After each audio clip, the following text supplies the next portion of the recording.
Hello everyone, and welcome to lesson 14. Wow. So we're hitting the 2-week period, which is actually pretty cool. Still working on that meaningless world though, so this will be going, I think, yeah, this might be the last one dealing specifically with meaningless, but anyway. Here we are.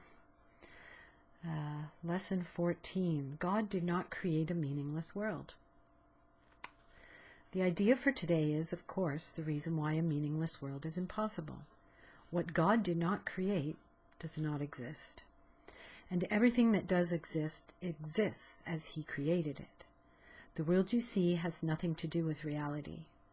It is of your own making, and it does not exist. So this again goes back to the whole idea of we do not see the world in absolute truth because we have so many filters and so many experiences in the past and fears about the future that what we're seeing is filtered through all those thoughts and ideas and beliefs and experiences. So what's actually happening and what we actually perceive are not the same.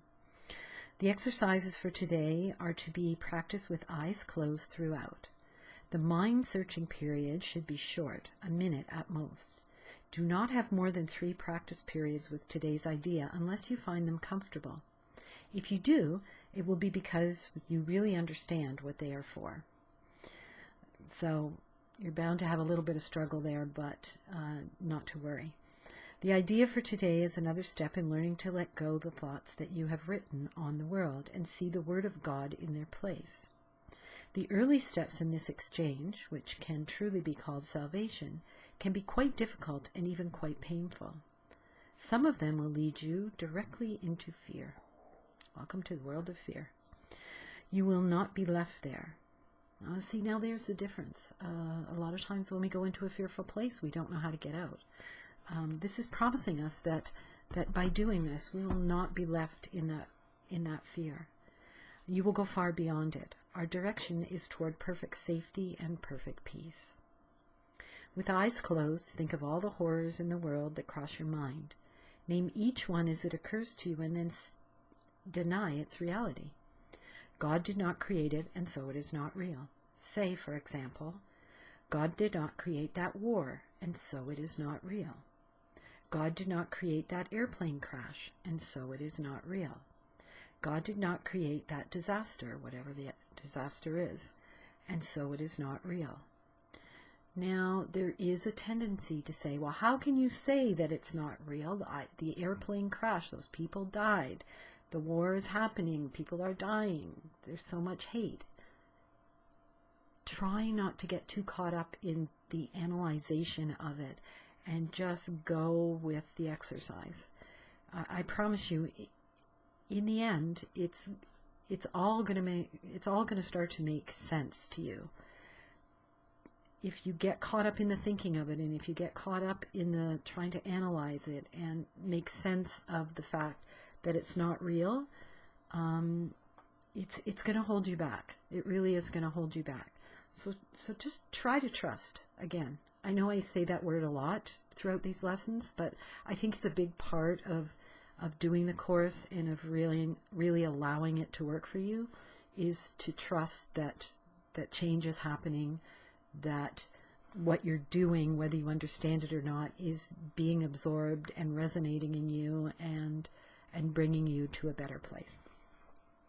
Suitable subjects for the application of today's idea also include anything you are afraid might happen to you or to anyone about whom you are concerned. In each case, name the disaster quite specifically. Do not use terms, for example, do not say, God did not create illness. Aha. But God did not create cancer or heart attacks, or whatever may arouse fear in you. So be very specific about whatever disaster it is you think, that's upsetting you. This is your personal repertoire of horrors at which you are looking. These things are part of the world you see. Some of them are shared illusions, and others are part of your personal hell. It does not matter. What God did not create can only be in your own mind apart from His. Therefore, it has no meaning. In recognition of this fact, conclude the practice periods by repeating today's idea. God did not create a meaningless world. The idea for today can, of course, be applied to anything that disturbs you during the day, aside from the practice periods.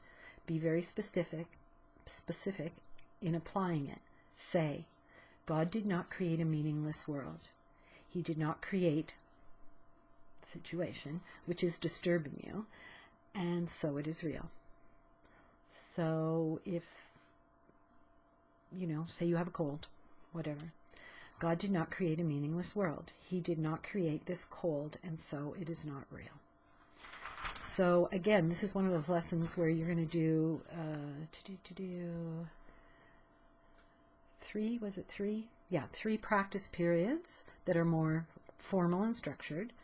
And then throughout the day, whenever situations pop up that are of concern to you, then you're going to apply the lesson to those particular and it gives you a bit of a more practical, like doing the structured ones are great.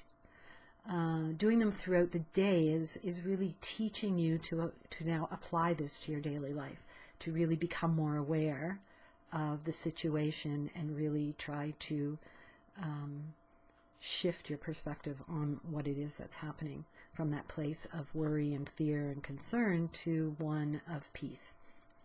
So, so good luck with that. And I will see you tomorrow for lesson 15. So have fun, and I'll see you tomorrow. Bye for now.